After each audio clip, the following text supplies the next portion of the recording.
misalnya kamu nggak makan, itu lemak, bukan lemak.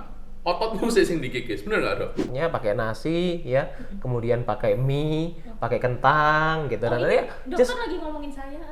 saya kebetulan pasang CCTV di rumah oke. Farah. Ya jadi Fun fact, kita ya. Oke, itu saja. bahkan nggak perlu sekolah dokter untuk paham untuk bisa ngomong itu kan. You don't know about who you are. Ini salah satu alasannya kenapa aku follow Dr. Hans.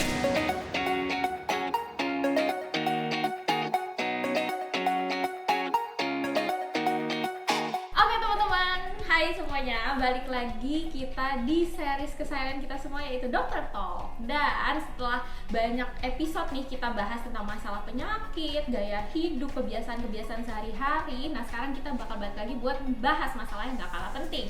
Dan sekarang ini kita udah kehadiran dokter nutrisionis dari TBO Global juga, Dr. Hans Christian. Oke, dan juga CEO dari TBO Global yaitu Bapak CEO. Henry Teja. Bener loh Pak, boleh ya kan? Oke, Dokter Hans dulu gimana kabarnya dok? Puji Tuhan baik-baik Farah. Oke, baik-baik ya dok. Terus Pak Henry gimana nih kabarnya? Always hungry. Oke, well. Oke, kita lanjut aja nih. Kita sekarang ini mau bahas apa sih hari ini? Jadi spesial banget hari ini kita bakalan bahas masalah yang terjadi sehari-hari, tapi sayangnya jarang banget disadarin nih. Dan sekarang kita mau tanya dulu deh dari pendapat Dokter Hans sama Pak Henry tentang sekarang ini tuh gaya hidup sehat itu kan pasti menyangkut makanan ya, makanan sehat gitu ya. Nah itu sekarang tren makanan sehat sekarang ini tuh gimana sih Dokter Hans yang sering menemui kasus-kasusnya? Oke, jadi ya bersyukurnya sekarang kalau kita bicara mengenai makanan sehat jauh lebih mudah untuk di afford ya. Daripada mungkin ketika saya awal memulai sekitar 16 tahun yang lalu. Itu sulit kalau kita cari makanan sehat itu, maksudnya yang labelnya sehat. Oh iya, label. Kalau sekarang cari makanan yang berlabel healthy food it's very easy very easy, apalagi kalau kita tinggalnya di kota-kota besar gitu. Tapi saya juga sering mengatakan gini, ironisnya adalah ketika kita berbicara mengenai food industry justru itu berbanding terbalik. Ya, ya kita sendiri sudah tahu lah ya, it's a public secret ya, ketika demand itu meningkat tentu dalam arti supply-nya kan juga mesti tercukupi. Nah sayangnya gini, biasanya peningkatan supply ini tidak diikuti dengan knowledge yang baik ya seputar makanan sehat. Ini belum lagi kalau kita ditunggangi dengan kepentingan tertentu. Nah itu yang sebabnya kenapa banyak sekarang makanan sehat tapi kok penduduknya tidak sehat gitu ya. Padahal dalam arti kalau kita bicara secara ketersediaan harusnya jauh lebih mudah dibanding pada waktu saya memulainya 16 tahun yang lalu. Ini mau mulai hidup sehat kan? Memulai hidup sehat. Oke, itu dari Dokter Hans yang sering menjumpai dan sudah memulai hidup sehat dari 16 tahun lalu, udah lama sekali berarti ya. Berarti umur piro itu? Umur 2008. Itu awal masuk kuliah berarti usia 18 ya, 18 ya 18 Dan memulai hidup ya. sehat tuh, Ya, bukan jadi bener. at least udah nggak makan gorengan. Jadi pada waktu itu taunya ya, jadi nggak makan gorengan, nggak makan gula. Terus sekarang kita mau, Farah juga mau tanya-tanya sih ke Pak Henry. Jadi buat teman-teman yang sering ngikutin kisah-kisah di TBO nih pasti tahu Pak Henry ini kayak si sehat ya kan. Soalnya dari comparing konten dan segala macam itu Pak Henry tuh emang paling stabil gitu. Jadi kita senang menjadikan Pak Henry sebagai Apa talent. stabil apa? Gula Stabil ya? gulanya. Ya karena sekarang kita mau tanya sebenarnya sesehat itu kah Pak Henry? Apakah sesehat itu makanan yang dimakan setiap harinya? Mungkin aku salah satu orang yang juga makarin konten yang Dr. Hans buat living healthy dan lainnya. Tapi aku nggak menjadiin itu sebagai kayak sebuah paksaan atau aku stress over it gitu. Misalnya aku hari ini aku mau pizza ya aku makan pizza lah gitu. Tapi nggak sering gitu. Jadi ya just enjoy. Terbatas, masih dibatasin tapi kalau mau dimakan. Ya, just enjoy life gitu. Terus ya habis tahu kalau breakfast paling bagus makan kayak gini. Kalau coffee no sugar. Ya, something like that, just trying to enjoy my healthy habit saja. Oke, ini menarik ya. Soalnya Pak Henry bilang yang penting enjoy. Nah, sekarang pertanyaannya kalau misalkan kayak coffee yang non sugar, terus kalau misalkan apa-apa terbatas, itu tuh sebenarnya karena Pak Henry pengen hidup sehat atau emang suka aja untuk tahu gitu batasan-batasannya atau gimana? Apa ya, coffee kan aku soalnya terbiasa dengan kayak mindset kayak oh kalau memang hidangannya dikasih kayak gitu, gak usah ditambah apa-apa lagi gitu. Ngerti gak sih? Ya toh. Oke. Jadi misalnya kamu suruh aku makan plain yogurt, ya aku makan yogurt plain bisa gitu. Kalau misalnya makan kayak bakwan atau bakso, ya itu nggak pakai saus, ya wes emang rasanya kan dicari dari itu gitu. Jangan merusak rasa asli ya. Mungkin karena kebiasaan itu juga ya. Oke. Jadi emang sukanya juga taste-nya emang seperti itu ya, gitu.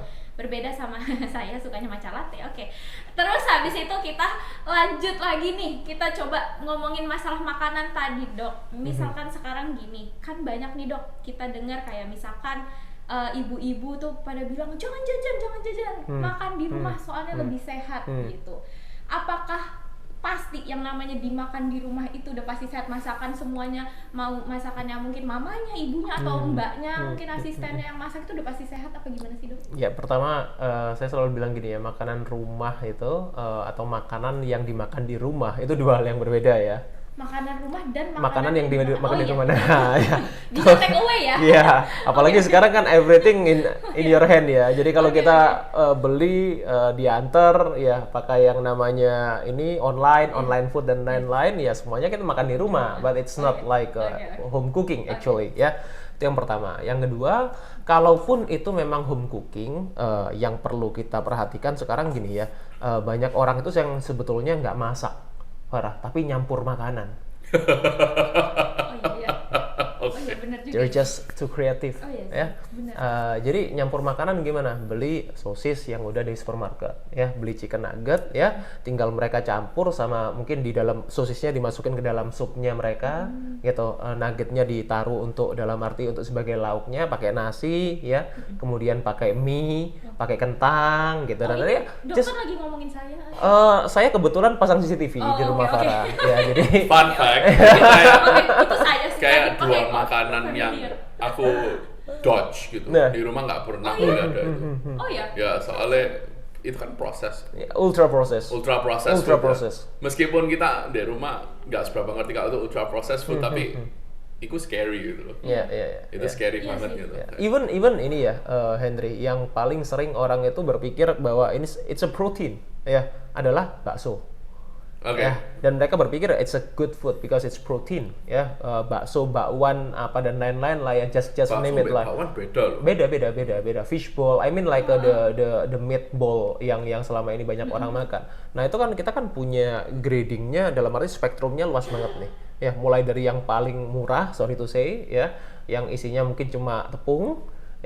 Ya, tepung kanji, sampai yang mungkin tepungnya very minim gitu ya. Jadi depends on the brand or maybe who made it gitu ya. Nah jadi but anyway, kalau kita bicara mengenai yang namanya meatball dan lain-lain, itu kan juga mostly juga orang lebih banyak ultra prosesnya, lebih banyak ya. Jadi kalau kita mau cari yang benar-benar meatball yang the real, is very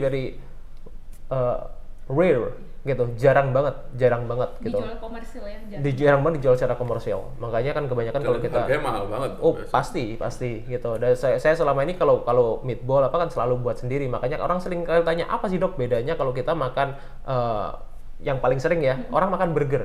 Burger kenapa nggak sehat? Ya, katanya daging sehat, sayur sehat. Kemudian kita bilang tomat sehat, tapi kenapa kalau udah dibikin jadi burger, kenapa kok jadi nggak sehat gitu? Nah, jadi sebetulnya bukan yang nggak sehat itu bukan burgernya, tapi how you make it, gitu. How you make it, gitu. Jadi orang itu kan seringkali terfokus hanya pada penamaan ya, gitu.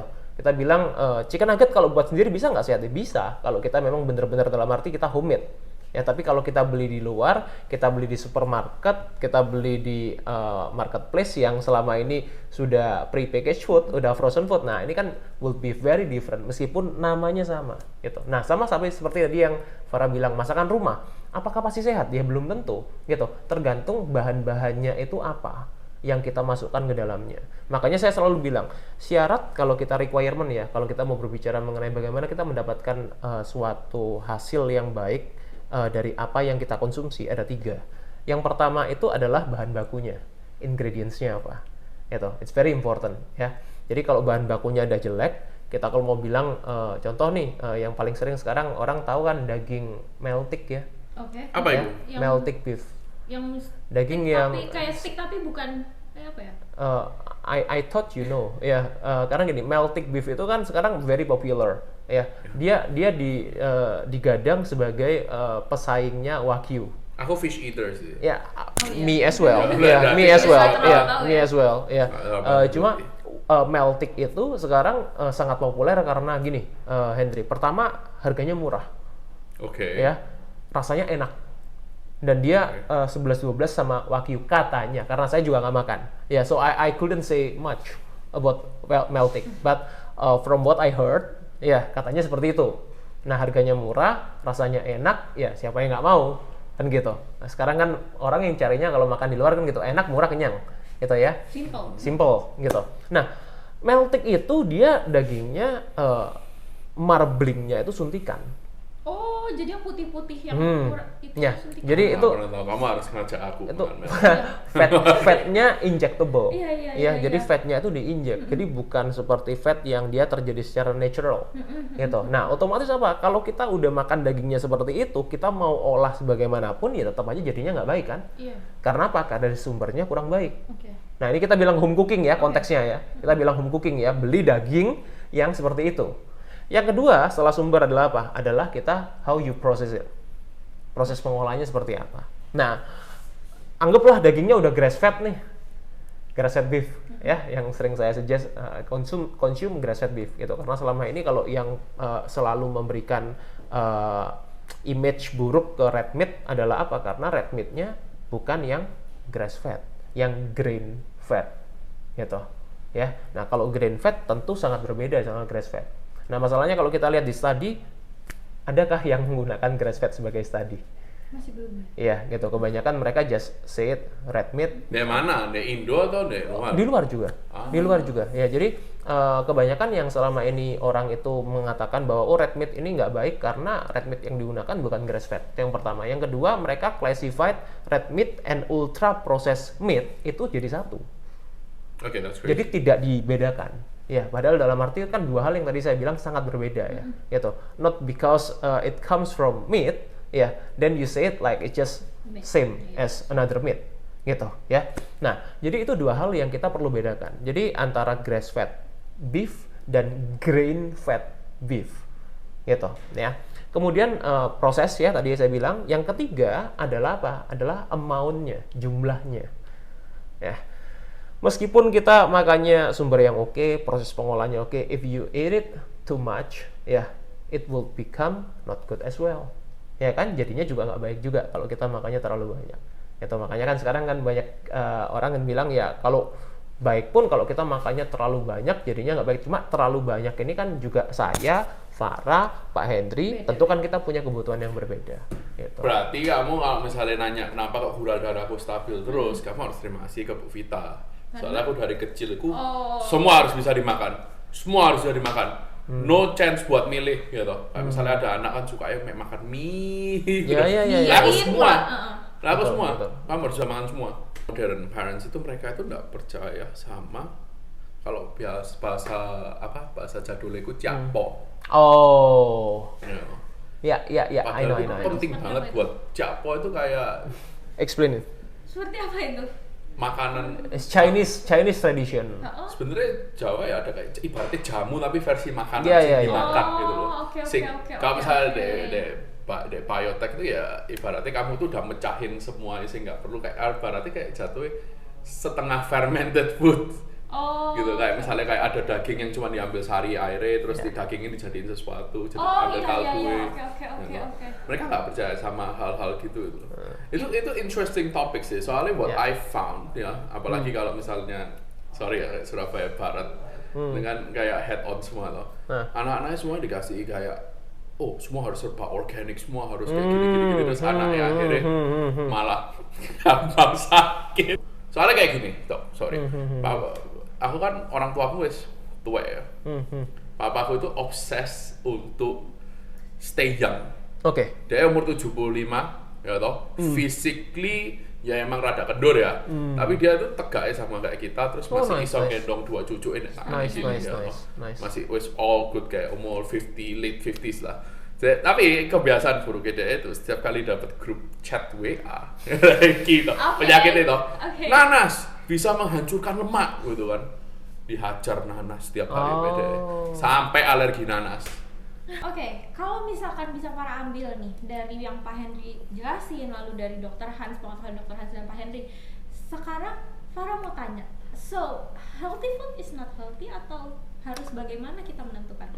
No, I'm not saying healthy food is not healthy, but you have to know the essence of healthy food. Yeah, healthy food is not a label. Oke, Yeah. dia bukan label. It's a nutrition. Ya, jadi kalau kita bicara healthy itu, it's not about kalori.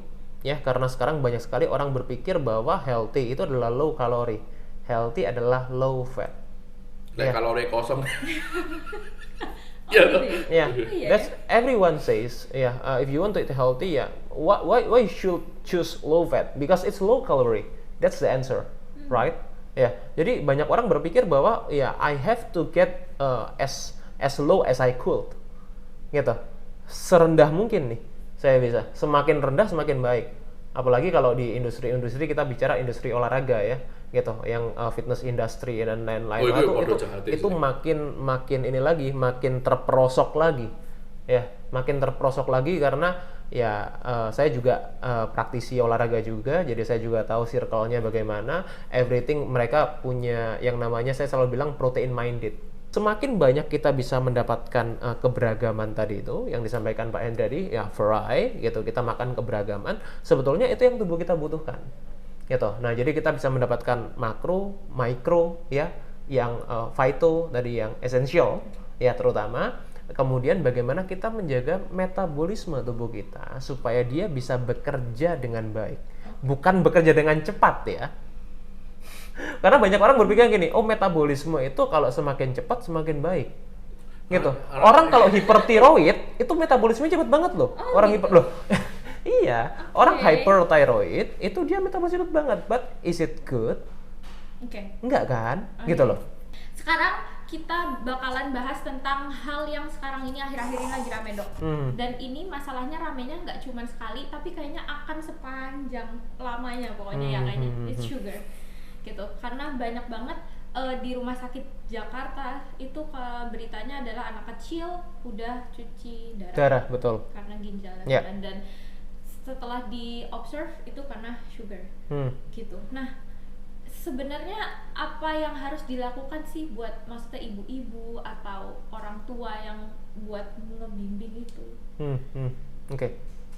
Ya tadi pertama kita perlu aware dulu ya. Saya selalu bilang gini, Farah. Nah, ada 3 tahapan untuk kita mencapai suatu action yang benar. Ya, the right action, not the good action ya. Karena good sama right itu 2 hal yang berbeda. Ya, baik dan benar itu 2 hal yang berbeda. Pertama gini, kalau kita bicara mengenai apa yang perlu dilakukan, memang kan yang namanya anak masih kecil berarti kan masih harus di under supervise dari orang tuanya kan. Nah, berarti kan orang tuanya yang mesti tahu. Kayak dari mulai dari sejak hamil, apa yang perlu dikonsumsi di trimester pertama, trimester kedua, trimester ketiga gitu. Nah, itu biasanya saya aturkan mereka punya nutrisinya gitu ya, apa yang mereka butuhkan gitu, yang vital apa di pertama, kedua, ketiga, considering with their condition as well gitu, karena tiap orang punya kondisi beda-beda. Yang pertama itu ya, jadi kita perlu aware dulu. Nah, awareness itu penting. Kalau kita sudah tahu bahwa itu penting, kita akan punya fokus di situ. Kalau kita nggak tahu kalau itu penting, akhirnya apa? Akhirnya orang yang merasa, ya, I can eat everything. Betul kan? Nah, yang kedua apa? Adalah knowledge. Nah, knowledge dalam arti ini, knowledge itu bukan the knowledge yang didapatkan dari grup WA. Gitu, ya. Nah, kalau kita dapatkan knowledge dari grup WA, ya, it could be like a very zong, gitu ya. It could be very, ya, sangat membuat kita terjerembab gitu dalam suatu banyak hal yang sebetulnya tidak perlu kita ke sana. Yang ketiga adalah willingness gitu. Nah, jadi kalau kita udah punya awareness, kita punya knowledge, kita punya willingness ya, setelah kita dalam arti tahu, oh I know the right knowledge, gimana caranya kita punya willingness gitu. Nah, willingness itu tadi yang berhubungan juga sama yang Pak Hendry bilang, how you can enjoy what you do. Itu penting banget. Ya, karena banyak orang yang punya willingness itu tidak bisa bertahan lama. Karena apa? Because they couldn't enjoy what they do. gitu. Nah makanya memang ketika kita berbicara mengenai kenapa sih dok kok pola makan tuh kayaknya kok ribet banget gitu ya, karena sebetulnya kita tidak hanya berbicara soal makanan. We are not talking about food itself, but how you apply it to yourself. Itu yang sulit, Farah. Jadi kalau kita cuma mau ngomong ya dalam arti kentang goreng french fries itu nggak sehat ya, kemudian kita bilang sayuran itu sehat, everybody knows. Right? Ya, everybody knows. Bahkan nggak perlu sekolah dokter untuk paham, untuk bisa ngomong itu kan? Ya, but the fact how you apply it to yourself itu yang sulit. In addition, ya ini mungkin rada melenceng ya. This is what I learned in the past few years ya. Kayak how we kita apply makanan ini ke kita, ya toh. Gunanya kita itu berdoa sebelum makan untuk mensyukuri, ya toh. Soalnya think tak langsung gini, kita bersyukur makanan itu, maka makanan itu akan menjadi benefit buat kita. Tapi, misalnya kamu naruh aku sama Dr. Hans, kita makan menu salad misalnya, salad no dressing, ya toh. Dr. Hans kayak, it's gonna make me feel good, I'm loving this, gitu kan. Itu beneficial buat dia. Tapi misalnya aku kayak ini bisa bikin aku feel good sih, tapi what the hell, kayak aku stress, makan itu stress, ya toh, hasilnya beda. Aku paham nih, hasilnya beda. Tapi bukan berarti kalau kamu makan everything junk, this is gonna make you feel good. Jangan dibalik juga ya, jangan dibalik juga. Betul, it's a good point. So actually how we respond, to what we eat itu juga akan sangat penting gitu ya. Jadi dari segi kebutuhan kita juga ya, how our body respond itu juga tergantung bagaimana kita merespon juga. Kan tubuh kita itu kan terdiri dari 3 ya, body, mind, and soul gitu. Nah itu yang sebetulnya saya selalu pegang as a naturopath ya. Jadi body, mind, and soul itu suatu kesatuan. Kita nggak bisa kita pisah-pisahkan. Badinya baik, tapi mind-nya nggak baik, ya, soul-nya nggak baik, ya nggak bisa, gitu.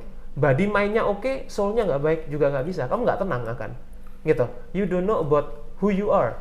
Ini salah satu alasannya kenapa aku follow Dr. Hans. Soalnya balance. Kadang-kadang banyak orang di sana yang health influencers itu extremist. Dan itu nggak end good for them, it won't end well. Kamu akan ikuti stress and etc. dan kamu malah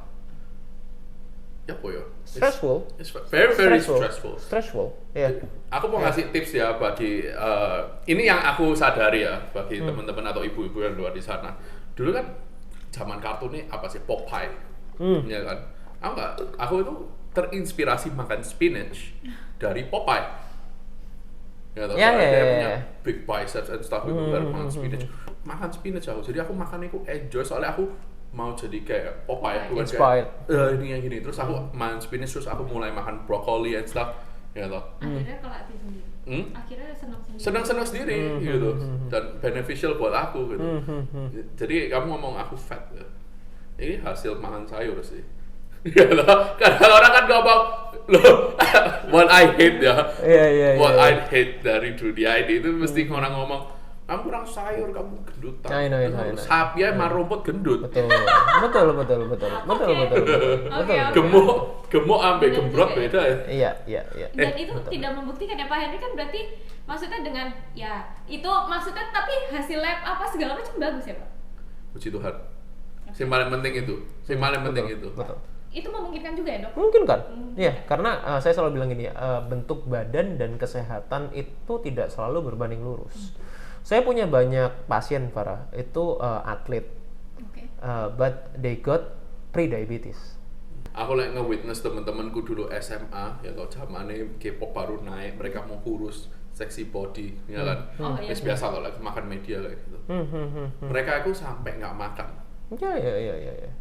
Soalnya aku kalau misalnya tentang makanan, bakteria, aku obsesnya dari SMA sebenarnya.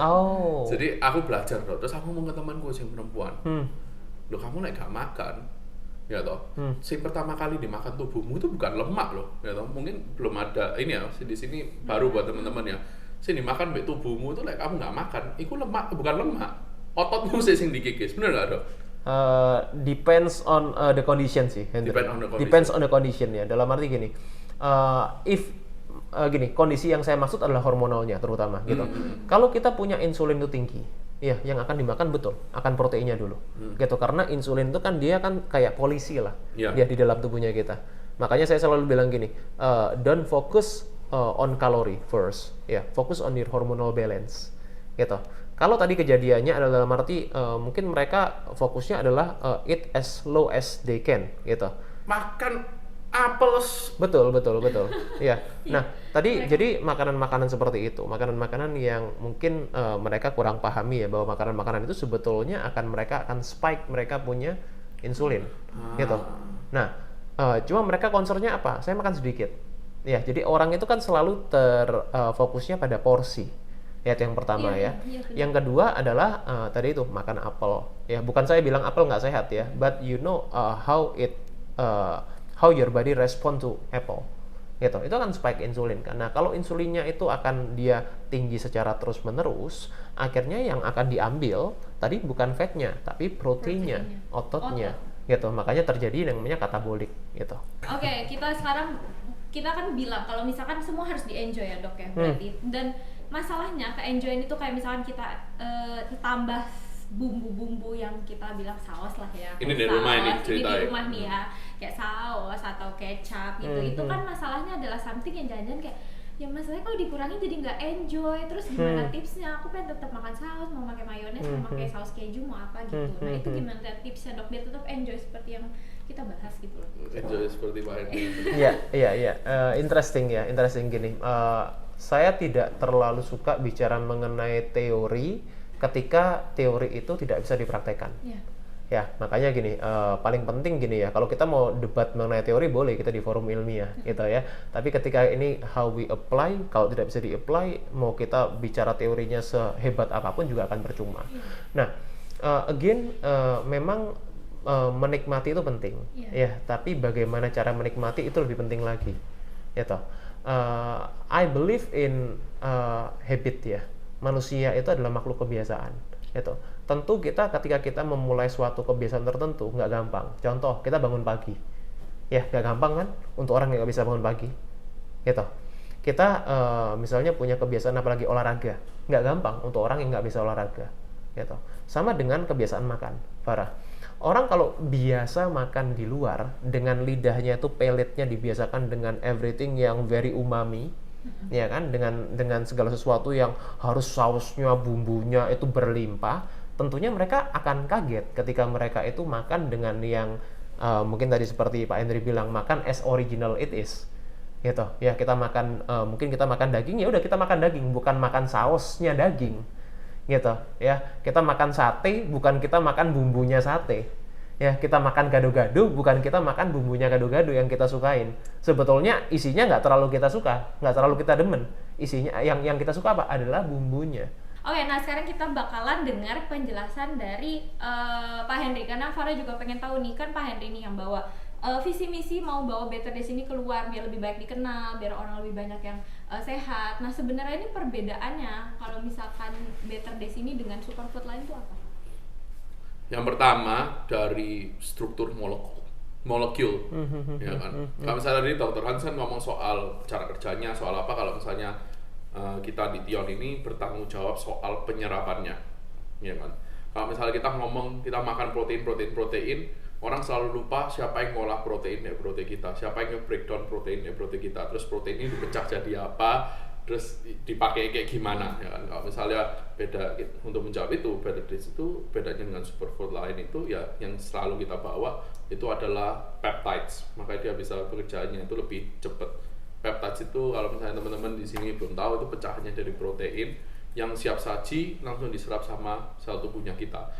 Kenapa kok harus peptide? Ya kan? Soalnya kan pertama, kalau misalnya orang semakin tambah umur ya, semakin tua lah, ngomong tua enak. Itu semakin senja.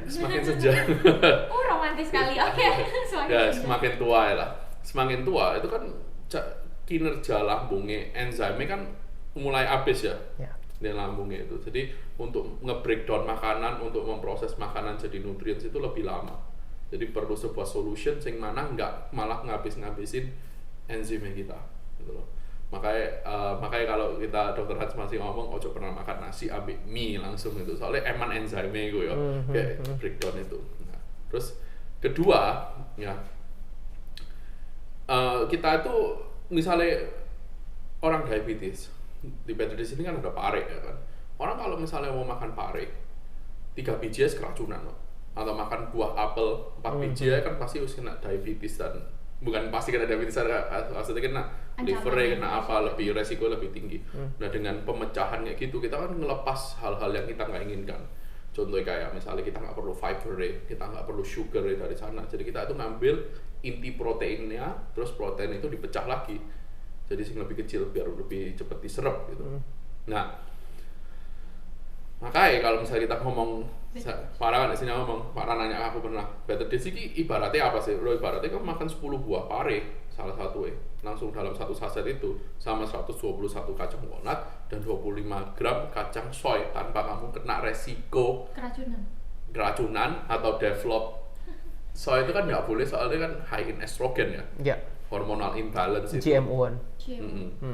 Dan kita nggak iso ngedot itu. Betul. Soy itu susah sekali. Betul. Nah, jadi soy itu kita udah benar-benar pecah cuman ambil proteinnya, jadi estrogen yang berlebihan itu kita nggak ambil gitu. Nah, dan masih banyak lagi manfaatnya, para bisa kupas lah. Kayak intinya adalah yang ada di Better Days ini sudah disiapkan agar orang itu sudah terpenuhi nutrisinya, seperti itu ya, dan kebutuhannya gitu, pokoknya tanpa ada masalah-masalah kayak yang nggak penting. Bukan cuma nutrisi sama kebutuhan sih, lebih dari itu sih. Jadi kayak misalnya kita ngomong Vito, kayak misalnya kalau di Manggis kan ada Santones yang memang spesialis dalam hal itu ya. Jadi amino yang esensial yang nggak bisa didapetin dari makanan-makanan biasa itu ada tersedia di Better Days gitu ya. Kan dokternya juga sudah mencoba Better Days ya? Oh iya, of course. Nah, udah konsumsi rutin juga. Nah, kalau misalkan dari dokter Hans sendiri, kalau misalkan kita lihat gaya hidup sekarang, terus habis itu dengan entah itu untuk orang yang sudah menerapkan hidup sehat ataupun untuk orang yang masih mulai atau orang yang memang nggak hidup sehat tapi pokoknya aku tahu batasan gitu. Nah, Better Days ini bisa berperan apa sih untuk mereka ini, dok? Jadi gini, what I like from Better Days and your Fit Scheme, Glow More itu mungkin meskipun yang di meja cuma Better Days ya. What I like adalah it's superfood, it's not supplement. Bedanya di mana? Superfood itu adalah part of your diet. Suplemen itu ditambahkan ketika kita kurang. Nah, jadi itu dua hal yang sebetulnya saya bilang highlight-nya di situ ya. Superfood itu sebetulnya dia part of your diet, gitu. Jadi dia tidak akan mengubah kita. You want to eat like a veggies, you want to eat meat, you want to eat egg, ya kan? Everything you still can eat it. Itu. Dan itu membuat suatu kita punya tubuh kita itu metabolismenya itu bekerja lebih baik. Ya, karena setiap orang ini kan pasti punya kondisi beda-beda. Nah, menariknya apa? Kalau kita itu berbicara sesuatu yang natural itu dia akan bisa diterima oleh tubuh kita, itu yang pertama, ya. Dan tubuh kita akan mengadjust sesuai dengan mereka punya kebutuhannya apa. Itu, ya. Kenapa kok ini baik untuk orang-orang yang punya masalah metabolik? Wah, orang hipertensi oke, orang stroke oke, orang punya masalah diabetes oke. Apakah ini obat ajaib gitu? Enggak, bukan. Gitu. Tapi how it works in our body adalah karena itu superfood, dia sifatnya berbeda dengan obat-obatan. Gitu. Kalau obat itu dia spesifik. Ya. Spesifik meredakan gejalanya. Meredakan gejalanya.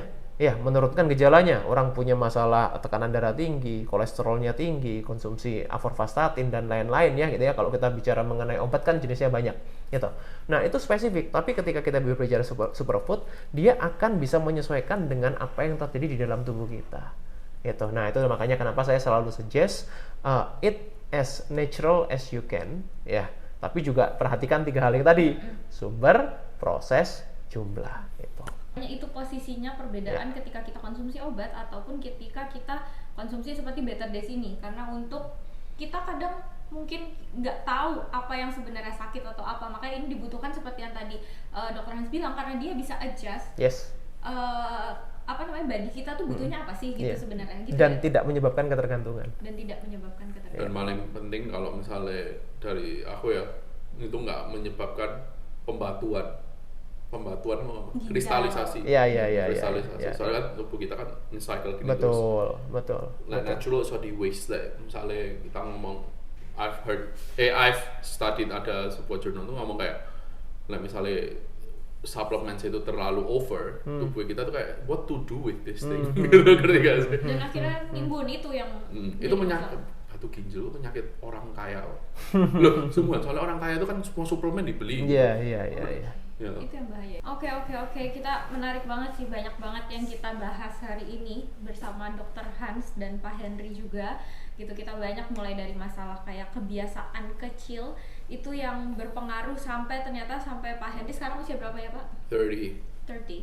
Sampai 30 ini karena Bu Vita seneng ngasih pokoknya jangan picky eater. Nah, jadinya sekarang seperti ini walaupun ya tapi sehat tapi gula darah aman, segala macam aman, terlihat di kantor ini bahkan paling sehat mungkin bisa dibilang Pak Henry ya gitu. Makanya kita harus mulai kebiasaan-kebiasaan itu dari kecil karena kebiasaan itu tidak terbentuk secara instan pastinya seperti Dr. Hans bilang gitu. Dan peran orang tua, peran teman-teman semua, peran ibu-ibu semua mungkin yang nonton ini itu adalah peran paling krusial karena semua itu berasal dari rumah, semua kesehatan berasal dari dapur rumah teman-teman semua gitu. Dapur rumah itu penting.